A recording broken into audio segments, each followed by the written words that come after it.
What's going on, Tactical Mother Flowers? Will Shulman again with Gutter Fighting Secrets. So, this question comes from Rod P. Bro, I like your question. I dig it, man. Rod, you had asked about ninjutsu. We talked a little bit in the comments. I told you I wasn't a huge fan of modern jiu-jitsu. And you came back with a very smart reply, I thought. That you're aware that it doesn't have any of the cool spy techniques that it originally did. And that you're aware of ninjutsu, modern ninjutsu's drawbacks, which, good on you, sir. I think that you are a smart man if you are willing to sit there and say, well, I get ninjutsu, it's got its drawbacks, but still tell me your thoughts. And I appreciate the question, man. I appreciate you wanting my advice or my thoughts. Dude, I think ninjutsu is super cool. I think the ancient, old wave that it was taught, where it was passed down, supposedly, the lineage, family, member to family member, it was the whole, very professional spy, Ronin, masterless warrior type deal, soldier of fortune, really cool stuff, right? Here's the problem I have with it, man. Obviously, I told you, and you said it yourself, ninjutsu, it's been stripped of everything that made it ninjutsu, bro. It really has. Now, I know who Hatsumi Sensei is, bro. I know who Stephen Hayes is, dude. I know. Believe me, when I was younger, in my younger years, I really wanted to learn everything I could about real ninjutsu, real shit. So I freaking scoured the internet, man. I was trying to find somebody who I could go travel to and learn the ancient art of freaking ninjutsu. But there's nobody, man. Really. And the closest person I found, dude, was a guy by the name of Scott Bowen. Scott is extremely smart. I actually did an interview with him not too long ago. Check it out. Interview with Scott Bowen, Martial Arts Hall of Famer. I found Scott by a whim in the back of Black Belt magazine, 2006 or something, or maybe even a little earlier. And I got hooked up with him, and he basically teaches ninja mind control. Not, whatever, but you know what I'm saying, bro. He teaches NLP, for combat and stuff. And that is the type of stuff that ninjutsu is dope for. Espionage. Entering into a building surreptitiously, freaking, making the potions, knowing how to make concoctions of stuff, whether it's the freaking exploding powder that we see in all the old cheesy movies, or the poisons, how to, demolitions more or less, but ancient versions with fire and stuff. The way that they trained and everything also fascinates me. The training halls, they had different, disciplines of halls of training, they called it, I think, where it was this was the, bow and arrow on horseback, spear training, fire training with fire and how to do that thing, training with infiltration, training with hand-to-hand, training with knives, training with swords, and it all goes down the list. And it's still the same way when you train, the special forces train today, man. They don't train the same disciplines, the same way, but it's essentially the same thing.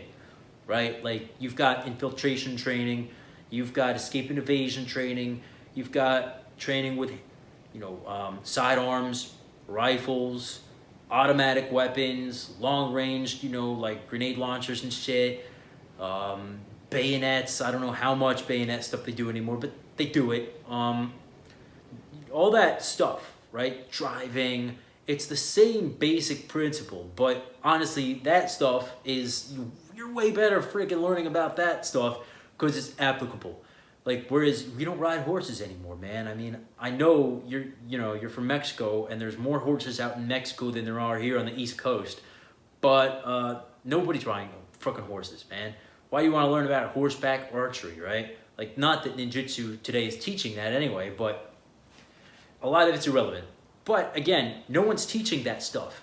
Hatsumi Sensei with his freaking purple hair or whatever, what the fuck is with this guy, man? I don't want to talk too much shit, But come on, man. Like, I've seen the techniques he teaches, dude. Like, I saw him teaching a bridge and roll, upa bridge and roll once. You know, where you're under the full mount and you have to freaking trap the foot and dump the guy over. And it looked like he had a tenuous grasp on how to do it. I mean, like, obviously he knew what he was doing, but like, I feel like if the guy had known also what he was doing that was on top or been putting resistance behind it, come on, man. Like, and I don't know how much ninjutsu that really is anyway, dude. That's jujitsu, which I get it, right? I get the whole mix of like jujitsu.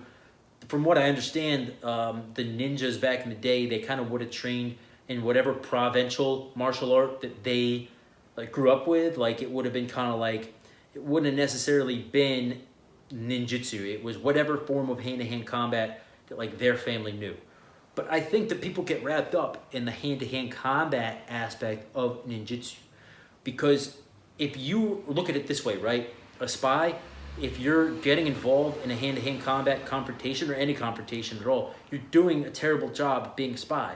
That's not what spying is. Like, that's not. Like, it's not TV, dude. Like, spies go in there and sneak around and they become somebody else and they live in enemy territory and they freaking adapt and they're normal. They're not running around doing crazy, like, breaking necks and chopping people. It's just not what was done.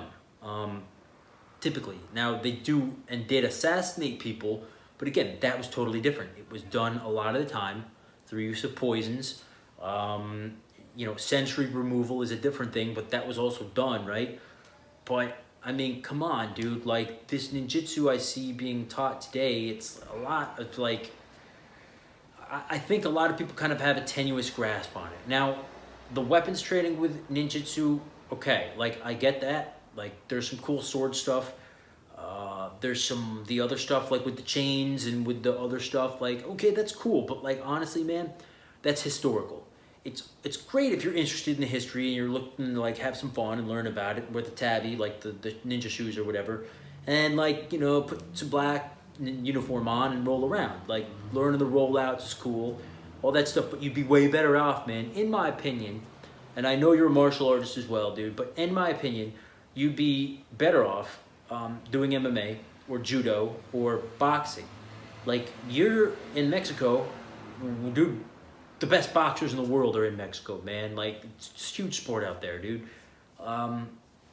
Dude, box, man. Like, that's what I would say if you're doing it for the want to be able to defend yourself, like, in a reality-based situation.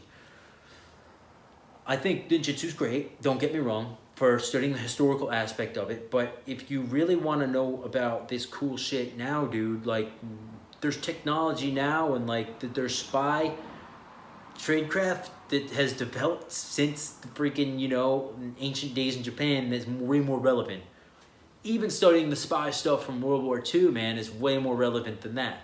Which, it's open source, most of it, I think most of it, is kind of open source now. So you can start to learn about the progression of, you know, spying and tradecraft, you know, since then and then World War II and then to now, which is fascinating to me, dude. I've spent years learning about this stuff. And if you want to know more about, like, the tradecraft stuff, dude, watch my channel, man. That's mostly what we do. Self-preservation. It's not about all of this going in and freaking chopping them in the throat and you chin jab them and it's certainly not about that. It's not about the double eye gouge. If you're fighting, you're fucking not doing something right. You shouldn't be getting in confrontations like that. I mean, unless you're a fucking special forces guy behind enemy lines or a soldier in the military or even a cop and you're having to fight like that for your job, dude, like, you shouldn't be going out there and fighting, especially if you're interested in, like, the spy stuff, dude. You shouldn't be having to fight. That's not what you're there for. If you're talking about the ninjutsu stuff, spying. Ninjas didn't typically fight like that. They snuck around, they surveilled stuff, they took notes, mental notes, whatever. They reported back, they infiltrated, they gathered information, and that's what they did. They utilized the intelligence cycle, they developed sources, whatever. That's what they did, man. And I know I'm kind of repeating myself, but that's what I think about ninjutsu. I'm going to start to wrap it up here, but, like, modern day ninjutsu, bro, it's very disappointing for me. to see all this. And I'd gone to a couple classes, ninjutsu classes back in the day around where I live. I just think if you're going to drill something, you have to spar it too. And I know, like, with the reality-based stuff, it becomes more difficult to spar with it, but it can be done. You put a cup on, you put a helmet on, you go at it.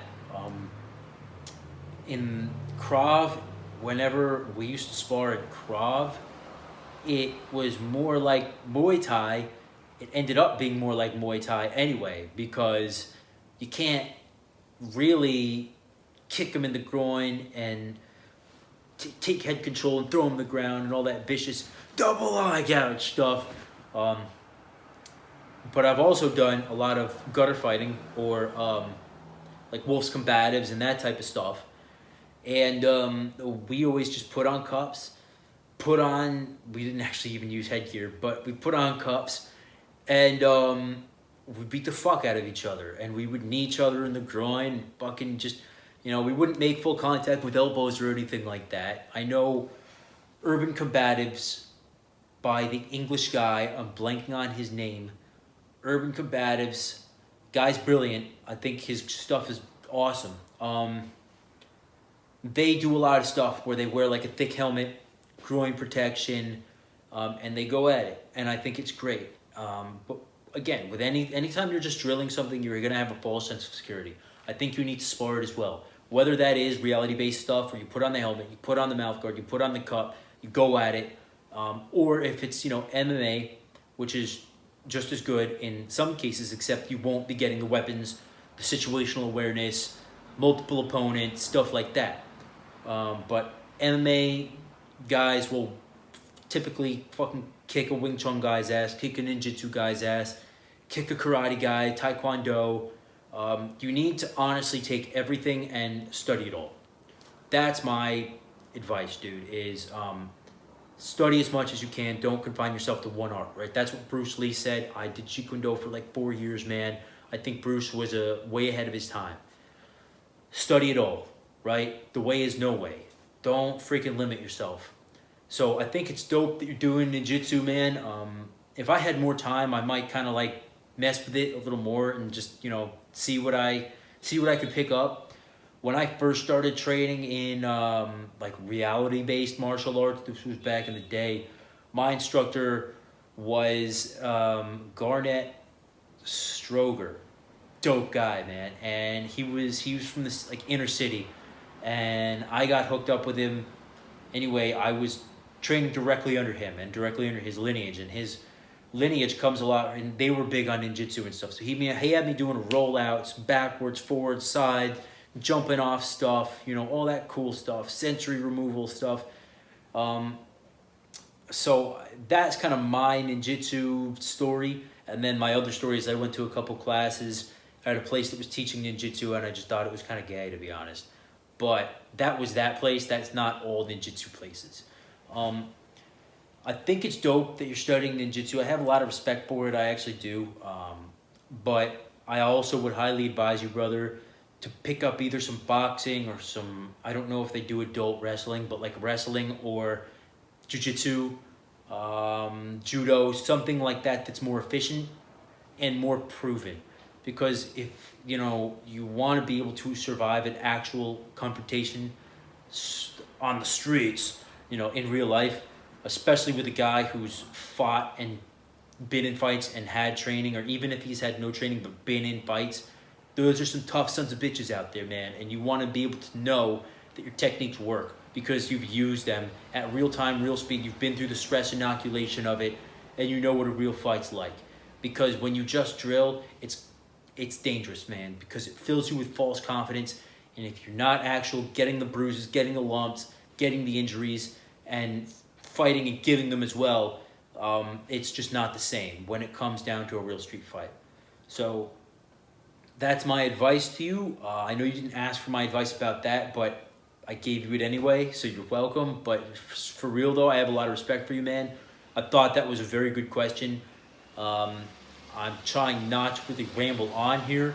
However, though that's my 2 cents on ninjutsu. I think that the old texts and everything, like if you can get them translated, if you can read them and study them, it will make you a better person and a better warrior for sure. Learning about Mushin, Zanshin, all of that type of old school stuff still applies 110% today. And a lot of guys don't study it that way today. But the techniques as far as hand-to-hand combatives that you're going to be learning in ninjutsu, I'm not impressed. Just not. And I never have been. But anyway, that's my 2 cents. If you want to learn more about this modern self-preservation stuff, that's what I just call it, self-preservation, check out this channel, dude. We only do really good stuff that has been proven to work. Not proven simply by me, but heroes that have come before all of us. You know, guys from World War II and on.